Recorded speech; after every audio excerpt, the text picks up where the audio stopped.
Hi, good morning everyone. My name's Paul Scott with the American Society of Mechanical Engineers. Thanks very much for joining this session with us this morning. We just have a few extra people dialing in, so we'll hear a little bit from me before we get into the real meat of the conversation, which is some pitching advice from DJ Saul at iStrategy Labs. We're really lucky to have DJ with us today to give you a little bit of an overview of what makes a perfect pitch and how you can prepare best for your activities this week with the ASME Innovation Showcase. So let me just start by welcoming everyone. We are really excited to having you in DC this week. You know, once we get started on Wednesday, I'm sure you'll have a very exciting time. We also obviously have some good prizes on offer, and we want to do everything that we can to prepare you as well as we can for you to enjoy the experience, to get value out of the experience, and also to maximize your chances of winning. Before I formally start, I would like to say, you know, we've sent you a number of different bits of information. It's prudent of you to review that information because there's lots of guidance in there in terms of what we're expecting from you, what the agenda is going to be, and how we're judging your pitches and how we're judging the process, which will make you more likely to win. So if you haven't had the opportunity to do that, please review that briefing pack information as soon as you can. Just to let you know that after the session today, we will have a presentation from DJ, but we want to make this as interactive as possible. So if you have some questions, either about the logistics or the organization of the few days in Washington, I can answer those for you, or on pitching strategies and techniques and general advice for performing to your best in terms of communicating during a pitch presentation. Please ask those as we go through the session today, and we'll collect those and answer them all at the end to the best of our ability. So just to give you a little bit of context of generally what we're trying to do. So ASME is the American Society of Mechanical Engineers. We have over 100,000 members in over 100 different countries. And we've been working on the Innovation Showcase because we feel that innovators that are taking products to market don't have enough support. So we want to try and provide some of that support to you. There's three ways we think we can provide the support from ourselves in terms of the American Society of Mechanical Engineers. One, we want to build awareness of what you're doing. Two, we want to convene the community so you have access not only to fellow innovators that are going through similar challenges to you, but also so we can put you in touch with technical experts, industry experts that are within our network that can help you on your efforts. And then lastly, we want to fill some of the gaps that we see in the ecosystem. And the gaps that we see in the ecosystem are access to capital, access to technical expertise, and access to equipment and engineering infrastructure. And we're hoping that by bringing the group together and by starting this dialogue and building this community, we can start providing you with access through our networks to some of those elements that will hopefully help you support your engineering journey and your journey to taking your products to market. So why are we focused on hardware-led social innovation, and what do we think of as hardware-led social innovation? So basically we just mean any product that's being taken to market that's focused on a social or environmental impact. So the ones that we come across most regularly are perhaps in relation to water and sanitation, energy, food and agriculture, environmental impact. We're also interested in things that are increasing safety, health and nutrition, education. So many people describe social and environmental innovation in a number of different ways. These are the ways in which we were choosing to define it. Let me talk a little bit just about the access to the judges that you'll get through the process. So, you know, we talked at the beginning about us trying to provide you with access to a network and access to industry experts. And that starts the awareness has started through the social voting process, but the access to experts starts and will be available to all finalists during the 3 days that we have you on site in Washington, D.C. So just to talk a little bit about some of the judges that we have on offer, you have the full bios of the judges and technical reviewers that will be there, and we've got a very excellent group of individuals that you'll be interacting with, and take the opportunity to meet with them, take the opportunity to learn from them. Their questions and their networks will be very effective in thinking about how you can take what you're doing forward to the next stage. Just to highlight a few on this slide, Heather Fleming of Catapult Design is almost a hardware innovator herself. She's focused on global development. She comes out of the Stanford D School. She has a design consultancy, and the winners will actually get access to some of her design consultancy services. So she's someone who's doing what you're trying to do, so you'll be able to understand and learn from her and gain feedback. We have people from GE Healthcare involved. So Bob Hawke is not actually going to be there as a judge on the day, but we'll have a colleague of his there. The links to industry we think are very important for you to be able to understand markets, to link to production and manufacturing, and to understand where your innovations perhaps fit into the bigger picture. So take the opportunity to identify which judges and technical reviewers you'd like to speak to, and think about how you can implement some of the advice or the questions that they give you. Just to talk a little bit about logistics for the 3 days, we're basically we're breaking down the session into 3 distinct areas. So on Wednesday when you arrive, we're going to give the opportunity for you to meet each other, to network with each other. We'll have a dinner on the Wednesday evening. We're also going to give you some advice in terms of your pictures in person, help you refine where you are. We'll also get access to some general advice about engineering, frugal engineering, and design, product design from Catapult Design. And so that will be really the session on Wednesday. So we're basically trying to prepare you as effectively as possible to perform well on Thursday, but then also to start you thinking about some of the questions that you maybe should be asking yourself from a design and engineering perspective. Thursday is really dedicated to the actual innovation showcase. So in the morning, you will have an opportunity to do a dress rehearsal of your pitch, and that'll give you the confidence to do that in front of a group of people and to do it on stage, so you know how it feels to be stood up there under the lights. Then from 1:30 till 6 p.m. is the actual pitching process. The judges will be there along with a few select invited individuals from DC that might be able to help you, investors, advisors, and you will pitch to the room, and they will give you some feedback on your pitch and ask you some questions. So you have 10 minutes to do the pitch and 10 minutes for question and answers, and that's with the judges on site. Then in the evening, we're hosting a networking reception, and as I say, we're trying to raise awareness of what you're trying to do in terms of hardware-led social innovation. So we're trying to fill the room in DC with as many people in the DC area, from government, from investors, from industry, that might be interested in what you're doing, and you'll have the opportunity to showcase your prototype there through a kind of sort of tabletop session. So if you have a prototype, make sure you bring that with you, and you'll have an opportunity to do that through the networking reception on Thursday evening. I've sent you the invite for the networking reception, so if there's people that you would like to invite, please forward that on to them, and they need to RSVP online. The last day, on Friday, the 3 winners will receive, so there's 10 people competing through the pitch process.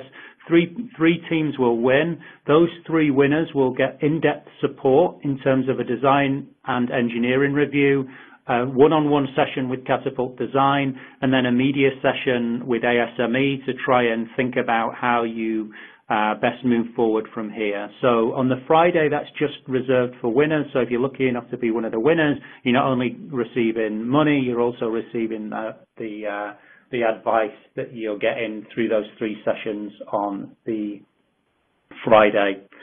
I've had I've had a number of questions about the pitch process and the judging criteria. So before I pass it over to DJ, I just wanted to go through what I've provided in the briefing pack, but just so we're all clear in terms of what the process is and what you're being judged on. So all competitors have 20 minutes to pitch to the judges.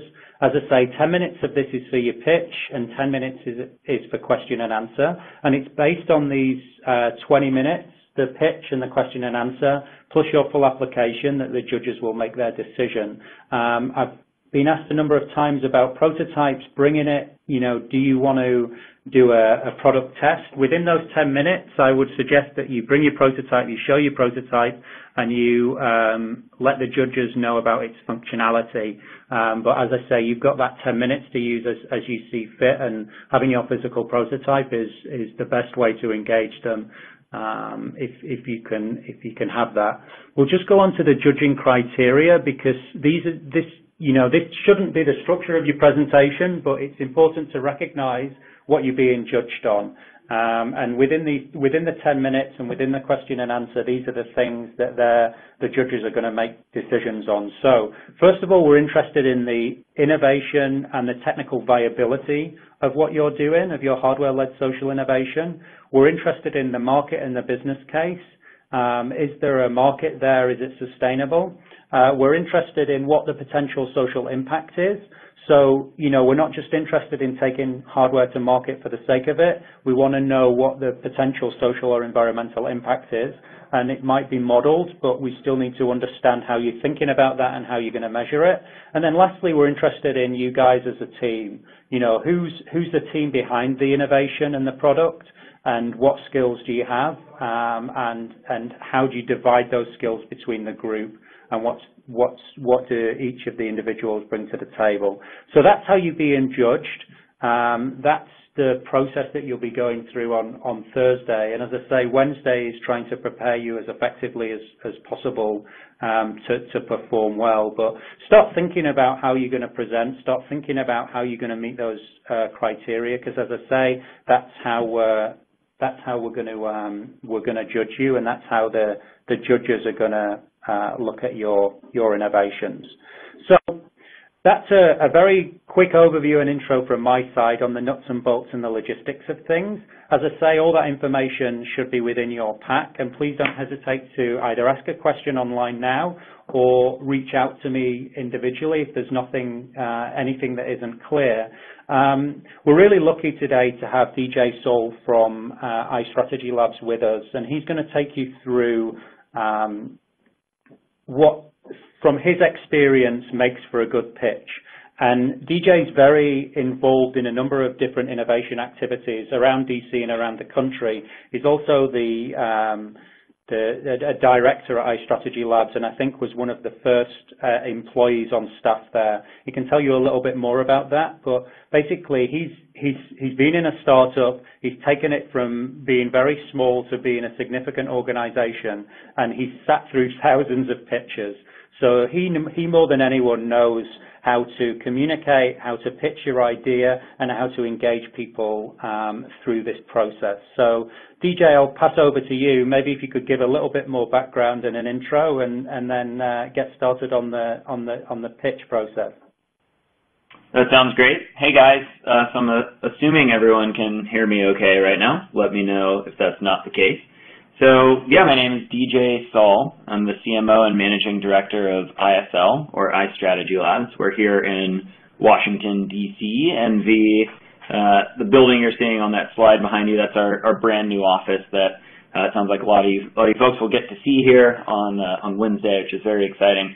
ISL, just the quick background there in the context of the iShow specifically. We're a digital agency. We've been around for about 7.5 years, and over the last 2 or 3 years, we've grown out a bit of a hardware practice in our own right. So we have a team that's newly dubbed the making team, but we have a handful of mechanical and electrical engineers that are working with our designers and developers and strategists to build prototypes of connected hardware or installations, working primarily with big brands, but we work with startups as well. And as Paul was saying, I was one of the first folks here. We're now 60 full-time employees, and we have a shiny new workshop that has all kinds of fun tools.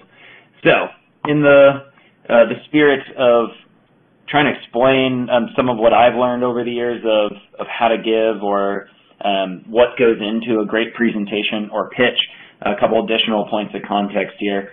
Paul mentioned I'm involved in a number of different organizations or initiatives here in DC and around the country for that matter.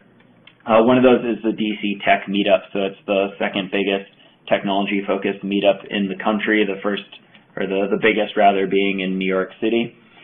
So this is a monthly event, and I'm, again, one of the co-producers, so I typically curate and put together anywhere between 7 and 9 or sometimes 10 pitches of early-stage technologists. So there are a number of things, and these are short pitches, mind you, so these are 4 to 5 minutes max, which to some folks is an eternity, and to a lot of folks is barely anything. Now you guys, in that 10-minute mark plus Q&A, that's, I think, perfect. That's one of my favorite ones to facilitate or deliver, or if I'm in the audience, that's about right, and we'll talk about why here in a minute. So DC Tech Meetup, and then Next Gen Angels. I'm one of the original members of an angel investor group that's here in DC, but now expanded to 4 and soon 5 and 6 different cities, major markets around the United States, and everybody's quote young, so under the age of 40, striving to be the most entrepreneurial-friendly or entrepreneur-friendly angel investor network in the world. So decisions are made very quickly. A lot of connections are made in a very short period of time to provide the highest amount of support. So again, another lens in which I get to see a lot of pitches all the time. So not a week goes by that I'm not either in a coffee meeting, hearing a pitch, hearing an elevator pitch on the fly, or facilitating or hosting something up on a stage. I wouldn't necessarily call myself an expert, but I've been around the block on both sides. So what I've put together here is I think kind of a top hit list of things to do and things not to do, which is perhaps more valuable than the things to do section. So let's avoid this. We want to avoid the heads down on the table. You guys are there for a relatively short period of time. You got 10 minutes to deliver, and then Q&A on the back end. So I'm going to run through a quick framework here. And if anybody wants to jump in with a question now, go ahead. Otherwise, I think I'll blast through this, and then hopefully we can talk about it a little bit at the end. So this graphic that you can hopefully see in front of you, and of course, all of these can be shared, so no need to take notes, just soak it in. So quick framework here: clarity, simplicity, passion, and practice. I don't necessarily have a fun or clever acronym to go along with that, but go ahead and take that in, take it for what it is. So clarity, this is coming from the notion that the typical attention span is rather short. Now, this is from an Inc. article that I really enjoyed from a couple of years ago, referencing the average adult's attention span is only 8 seconds. I'm not exactly sure how real that is necessarily, but I think numbers aside, stats aside, we all know attention spans are very short, and especially in a distracted world, I've seen more and more big pitch events or sessions or competitions even where most of the folks in the audience are on their phones. That's the world that we live in now. In a lot of cases, they're probably tweeting about it or putting it out on social media, right? So that doesn't necessarily mean no one's listening. That said, in a busy world with short attention spans, you need to be as clear as possible. Along with that, simplicity. I like this line here: imagine you're pitching to a 5-year-old. So keep it simple. Certainly avoid any lexicon or abbreviations or anything that might be confusing to somebody who doesn't necessarily have the same background that you all do, or might not necessarily understand a concept. So don't assume anything, and just focus on delivering a clear, simple message. Passion. We're going to get into this in a few slides here, but you have to be excited. You have to be into it. Now there's there's elements of how to deliver inflection and using body language, but overall, the audience and the judges, for that matter, will be able to tell very, very quickly if you're just not into it. So that doesn't mean you have to be screaming in the microphone necessarily, but you do have to exude some level of passion and interest. If you're not interested in what you're pitching, what you're doing, or your project, then you can't assume anyone else would be either. I'm going to say that's probably not going to be an issue for most, if not all of you, but certainly something to keep in mind. Practice, practice, practice. I have a whole slide on this, but cannot stress this one enough. Okay, guide number 1. Now I call these guides because you can take them for what they are. You can take some of them, leave some of them, but I didn't necessarily want to call them rules because they're meant to be a framework, meant to be some guiding tips here. So, guide number 1: the crowd is on your side. Now, in this case, the crowd is an audience, your fellow competitors, and the judges, right? That's the audience. Now, a lot of people are, especially if you've never pitched on stage before, it certainly can be a little intimidating, of course, can't deny that, and the more you do it, the more comfortable you'll become with it, but especially for those who maybe it's your first time up on a stage, or maybe you've only done it a couple of times and it's still a bit daunting, you have to know that in the overwhelming amount of cases and stages, the crowd's on your side. They're rooting for you.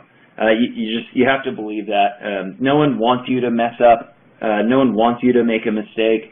Now, the next point here is that you have to assume that no one cares if you do make a mistake, and for that matter, most people won't even know if you make a mistake. Now, the word mistake here, that could be you rehearsed a slide or a couple of lines, and you're up there, mic in hand, so to speak, and it came out a little bit different from how you had practiced it.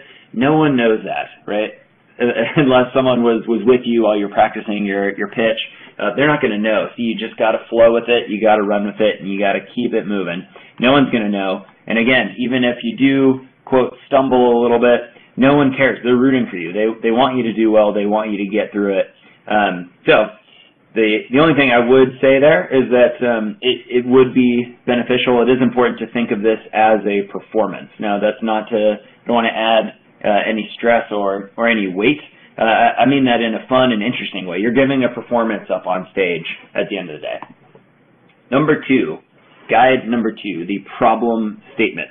So in a lot of any research or blogs or TED Talks on how to give a great talk or presentation, or certainly a pitch, especially in the pitching for venture capital dollars context, but I think it applies as broadly as this too. So the problem statement, never forget that you're here to solve a problem. You're working on a project and you have a solution to a very real problem. In this case, an important problem. That's why this event exists in the first place. So if the audience doesn't understand what the problem is, then you failed. Now, luckily, that's a very easy thing to account for. So as you're thinking and crafting and practicing your pitch, make sure that you have a very, very clear problem statement. And if you want to use the word "the problem is," that's totally fine. If you want to convey it in a different way, that's cool too, as long as people understand what the actual problem is. Now, every problem certainly does or should have a corresponding solution. So that's a pretty standard framework for a pitch or a presentation, is illustrating a problem or an issue, or oftentimes you'll hear it referred to as a pain point. Pain point and solution framework, that's often seen in the sales context. So solution selling, there's a whole methodology around this. It's all about creating and delivering a solution to a problem. Same thing applies to pitching here, and you can think it in the sales context. You can think about the idea that you're up on stage and you're selling this concept to the judges and to the audience. So yours is the best solution to the problem. So as you start to practice here, again, if you feel like folks are confused, if you want to practice in front of friends or family or anybody or me or Paul, that's cool. So just know that if we're confused about the problem you're solving, you need to rethink that. Next. Telling a real story. So you'll hear a lot again about storytelling as a means of contemporary communication, especially with regard to startups or products. Everybody's telling a story now. So what I want to instill here is the notion of using a real story or an anecdote or storytelling as a means to illustrate the problem and the solution. So reason why, you got to make people care. You got to make the audience care. You got to make the judges care. And you want to create opportunities for empathy.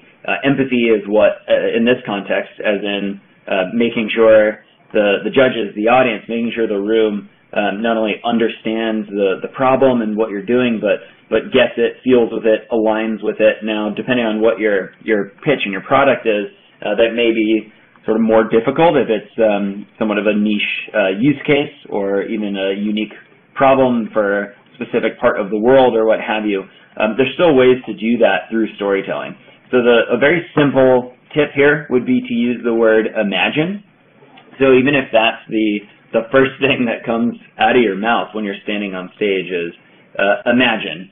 Imagine your arm breaks and you don't know what to do, or imagine an empty well in sub-Saharan Africa, or whatever it is. So using the word imagine automatically puts the judges or the audience in the mindset of, okay, I'm going to listen to what I'm about to hear and try and imagine myself in that scene or try and understand that pain point. So it's sort of an easy trick to incite an empathetic moment. So hopefully that makes sense. And telling a real story certainly is a great way to do it. Now, if you want to borrow an analogy, or you didn't necessarily have to live that story or that moment yourself, you can borrow from research or from a well-known moment or another journal or article or what have you. So you can tell someone else's story as long as you're referencing it. That's totally fine. Best example of how this happens in pop culture and in the real world is probably I don't know, State of the Union, right? So like every president for decades and decades always references probably 3 or 4 real people in real places with real problems, and they're oftentimes sitting in the actual room, right? But I think everybody could probably understand that framework and why it's powerful and why it's meaningful. Next, brevity, levity, and repetition. I can already tell I'm already 10 minutes in here, and I thought I'd be 2 minutes in at this point, so I'm already breaking this rule by perhaps not being as brief as I could be, but that's okay. The good-looking guy you're seeing there on this slide, that's Dan Pink, well-known author. He gives a lot of talks as well. I would definitely read a few of his books or at least see some of his talks. He's giving some great TED Talks. One of the more interesting ones that I've seen him deliver and write about as well is actually specifically about giving a great presentation or a talk. So his rule is brevity, levity, and repetition. So with brevity, be short, be concise, be brief, especially when a 10-minute pitch, you sort of have to be, but keep that in mind. Levity. So keep it light, keep it fun, don't be afraid to use humor. Again, even if you're talking about a very serious topic, a very serious problem, a very serious solution for that matter, there certainly is an appropriate way to keep it light and keep it fun in a way, and humor is a great way to do that. You just have to be, of course, tactful and appropriate, but hopefully that goes without saying. Repetition. Repeat your key takeaway, and then I put it in there again. Repetition. Repeat your key takeaway. So this is actually an interesting opportunity to practice inflection. So if there's that one thing that you want people to leave with stuck in their heads, or maybe it's the one key unique feature in your product that you have prototypes. I would use this trick to repeat it. If you're standing up on stage, and then you say it loud and you say it proud, and then you pause and then you say it again, if that truly is the one thing that you want to leave people with. So that's just a fun, simple framework: brevity, levity, and repetition. All right. Speaking of talking loudly and proudly, voice and body language. So number 5. So quick tips and tricks and things to keep in mind. Use the stage. That means using your feet and actually walking around if you can. So depending on what the what the microphone and podium and stage setup is, don't be afraid about moving around. And some of you, no doubt, you might be showing off a physical thing, a product. That's great. So opportunity to actually, show how it works, or prototypes. You can show how it works in theory, and you can actually walk around, use that as the opportunity to use the stage. Use your arms and your hands. So a lot of people do this really, really well, using your hands to emphasize a point. If you could see me right now in person, I'm sort of waving my hand like again, another presidential analogy. A lot of presidents sort of use that as a means to convey ethos and add weight to a specific point. So don't be afraid about kind of practicing that and seeing what works or what doesn't. If it makes you incredibly uncomfortable and it feels totally weird and awkward, fine. Maybe don't do that one. But I would encourage you to actually kind of play around with that as you're practicing. And then lastly, this is something that we've all heard since elementary school: making eye contact, especially with the judges and the audience. Now, I certainly would recommend that that you don't only make eye contact with the judges. That can be kind of awkward. I've been in plenty of pitch competitions and sessions where I'm in the crowd, and I've noticed that the presenters are doing a great job of making eye contact with the 5 judges, and they're sort of systematically making sure that they look at each one, which almost makes it a bit contrived and too obvious. But they fail to actually address and look at the whole audience. And it's kind of weird, it's kind of off, and it's easy to avoid. Lastly, voice. So practicing your inflection and pacing. So keep that in mind. Key example would be on that point of repetition. So if this is the one thing I want to make sure you leave with today, notice how I sort of paused, I drew it out a little bit, I added a little bit louder, a little bit different inflection here. That is a great opportunity to do that, to drill down on a specific point. And then rehearse sounding unrehearsed. This is perhaps advanced class here. So rehearsing sounding unrehearsed. So nobody wants to hear anybody just reading bullets off of a slide, or if you've rehearsed a very specific script.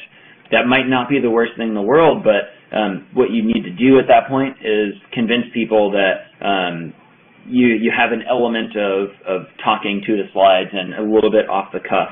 So you want to make sure that you sound at least a little bit spontaneous, and you can even kind of practice and trick people into thinking like, oh, they just kind of came up with that line on the spot. That's what the audience really wants. But again, if you want to just stick to rehearsing very specific words and lines and delivery, that's totally fine too. Guy Kawasaki, well-known blogger, author, entrepreneur. So he has this 10-20-30 rule. Now, keep in mind specific guidelines and the iShow specific framework. Now, it actually, ironically enough, lines up pretty perfectly with the 20-minute max. Now, it's of course 10 presentation and 10 Q&A, but Guy Kawasaki's 10-20-30 rule. Now, again, ignore the 10 slides here as that limit specifically, but I thought it would be interesting for you guys to see sort of a well-known framework for like investor pitches and bigger stage presentations. So 10 slides. Now, he often reminds people that the audience are humans, and again, drawing back to that max attention span that you have to just sort of assume. So 10 slides, a good way to limit yourself, right? 20 minutes max, and then 30-point font. Now, of course, depending on the type, that might vary dramatically, but I would actually say more like 50 plus. Now, what something like that forces you to do is to not have a 500-word novel on one slide, because no one's going to be able to see it, and if no one can see it, they're not going to read it.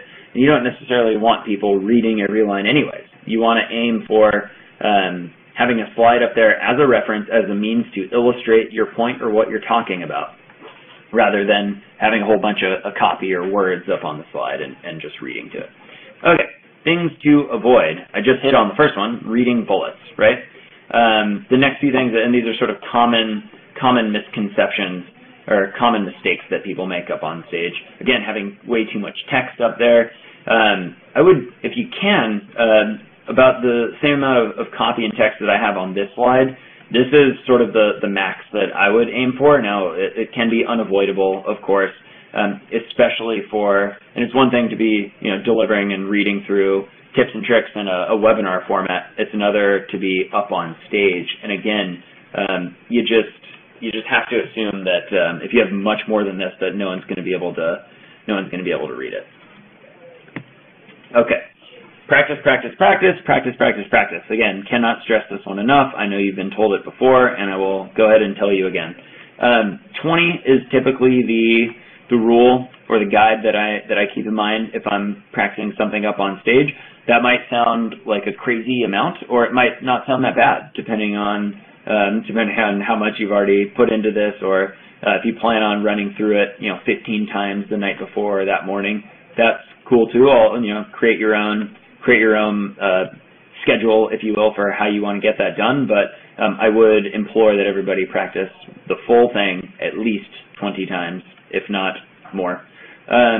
Timing, inflection, and pacing. So I do mean verbal or oratory here, as opposed to walking around pacing. You don't necessarily need to practice that, but practicing your delivery, your timing, your inflection, and your pacing. I gave you a few kind of random, but hopefully interesting examples of how you might work that in.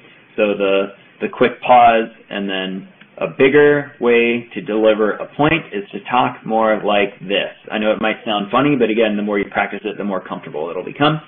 That point of rehearsing being unrehearsed, that can be a very powerful tool. I sort of touched on this in the last few slides, but being able to just speak to a slide instead of doing what I'm doing here, which is having a bunch of bullets to tick through. Again, works for a webinar, doesn't necessarily work in a pitch, right? So a good way to practice being able to do that is jumbling up the order of your slides during practice, or just kind of clicking on a random slide, putting it up on the screen or on your computer, and you just practice giving that slide, delivering that slide, speaking to that slide. So if you can effectively speak to any slide at any given point in time, you should be able to do it start to finish, right? So that's just a fun little practice tip. And then, of course, seeking out any and all feedback.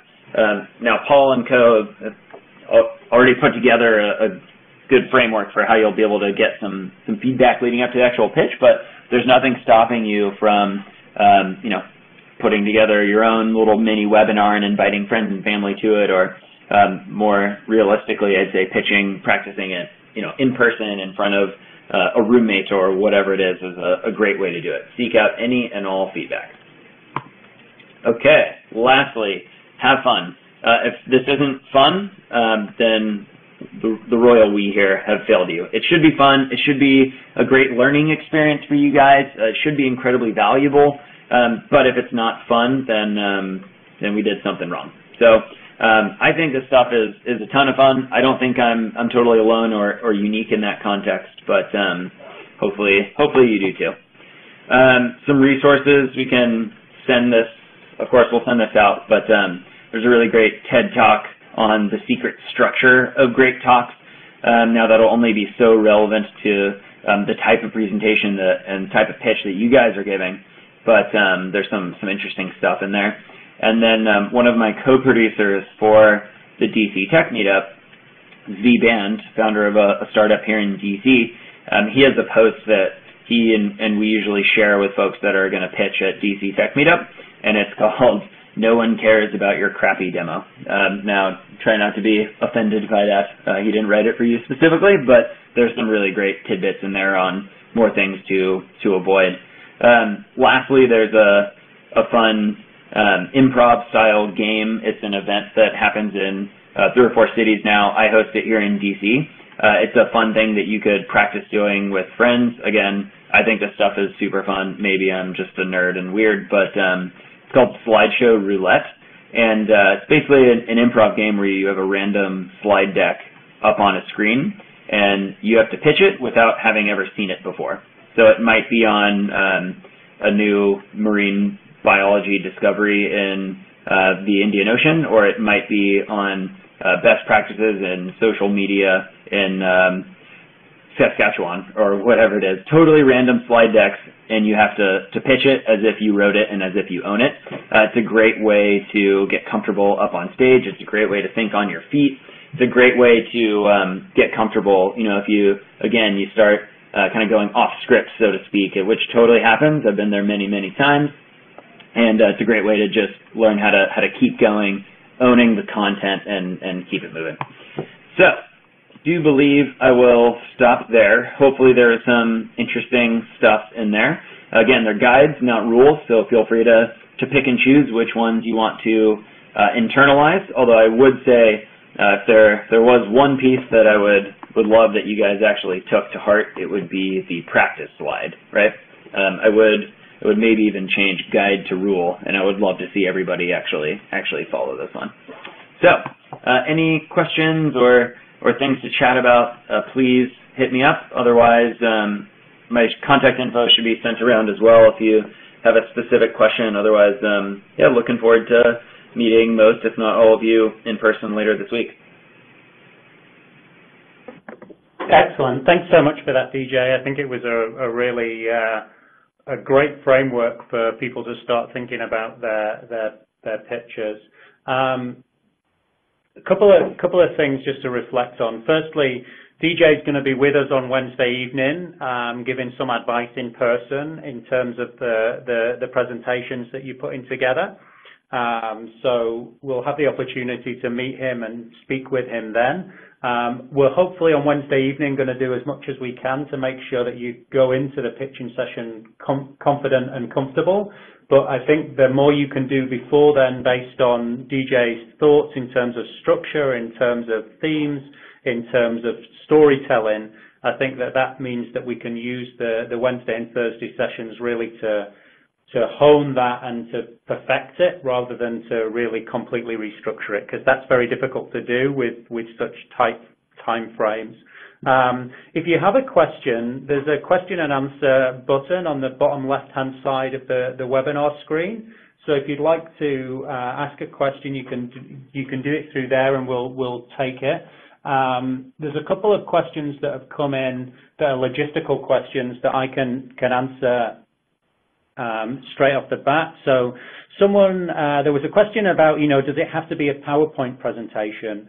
The 10 minutes is there to use as you see fit. I wouldn't say that you have to do anything, but I would say more often than not, people use PowerPoint slides or keynote slides to illustrate some of their points and to tell a story through those 10 minutes. But it's not obligatory, but I would say most people do that.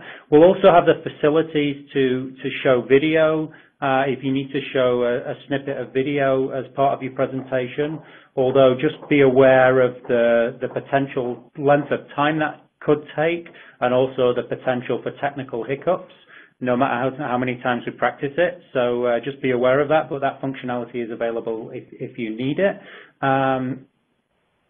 Last question, and then I've got a couple for you, DJ, if that's okay. There's a question about the actual slides. So the slides themselves will be made available.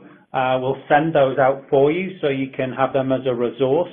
The webinar itself will as well be available on demand, but we'll send out the slides to everyone sometime this afternoon, so you can look at them in more detail. I think I've already sent out the video that's referenced in terms of TED, in terms of the resources. So you have that, but the slides will come out shortly.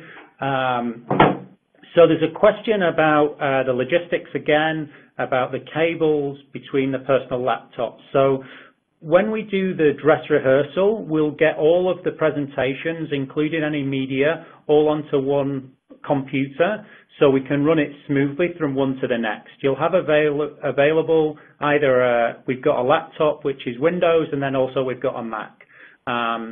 So we would prefer that you don't use your computer, because that takes some time between the different people that are pitching. So we get them all on the same computer, but as I say, if you've got a Mac, we can do that. If you've got Windows, we can do that. But it will be on the computer. Then you'll have a clicker to go through it, and then when you're ready to pitch, we'll take care of all the technical side in terms of loading your slide deck, and you just get up and pitch, and that just saves time and a little bit of potential for technical difficulties between the different pitches. One question that I'll come to you for, DJ. There's a question about, if there's one, I guess if there's one resource or one book or one article that you I guess within terms of time frame between now and Wednesday that you would recommend for pitching, what would it be? Yeah, so I would start with the top resource that I listed, which is that TED Talk. Now, I do have a specific book recommendation that you probably wouldn't be able to grab off of Amazon Prime and read in the next 72 hours, but it's called Influence, and I just posted the link directly responding to the question, so I don't know if that was private or not, but I can send that out as well. But I would start with the TED Talk, and then I would also look up, there's a few other TED Talks as well. Now, the reason why I would look at a TED Talk on pitching is because the more opportunity you have to watch other people pitch, even if it's on an 18-minute video, the better. I think that's going to be, in the short turnaround, that's going to be better use of your time than reading. The more you can watch people do it well, the more you're going to be able to internalize it and do it well. I'm going to ask you a question, DJ, if that's okay. And I've seen you do a number of presentations, and you always get up and knock it out of the park in terms of your confidence, in terms of your ability to engage the room. So how do you personally prepare? What makes you, if you've got a really important presentation, just take us through a little bit how you make sure that you yourself perform effectively. Yeah, I mean, the first thing I would say, it's probably the obvious one, is it's all about preparation and practice, right? And there's so many inspirational quotes along the lines of if you're not practicing, if you're not preparing, then you're preparing to fail. I would say, there's nothing that boosts confidence more than total ownership over the material. That's the first. That's it right there. I've even been in situations where I prepared something relatively last minute for whatever reason, and as comfortable as I am at this point up on stage, I don't have total confidence or the typical confidence that I might normally have just because I don't have ownership and mastery over the material. So that's the obvious one. That's the one I would keep saying and keep underlining and make sure that people really do take to heart. So if that, practicing 20 times as a minimum, that's what I put out there. If it means for you to have total ownership or feel total ownership over the material, if it means you have to do it 100 times, then do it 100 times. Yeah, I think that's great advice. And, obviously sometimes you don't always get the opportunity to do that in every situation, but given the preparation time that we have up to Wednesday, and given the time we'll have at Wednesday, and also given the fact that you guys as teams of, these are your projects, these are your ventures, the things that you've been working on for a long time and you're very passionate about, it's nice to hear that for even someone as skilled as DJ, it's the knowledge of the material and the knowledge of what you're talking about that really gives you confidence. So, totally. Given the history that you guys have got with your products, with your ventures, you can feel that if you've got that mastery of the material, which no doubt you all have, you should get up there and be confident and deliver it. And as I say, we'll have plenty of time to practice in the space to get you feeling comfortable in and around the group. But, I think that given the quality of the applications that we've received to date, obviously each and every one of you that's going to be there knows the material and knows your product very well. So, have the confidence to be able to get up there and deliver it effectively. I think that's great advice, DJ. And, coming from someone who presents as well as you do, I think it's really good to hear that it's getting back to the basics, which really sets you up for success. Totally. So just let's have one last opportunity to ask a question.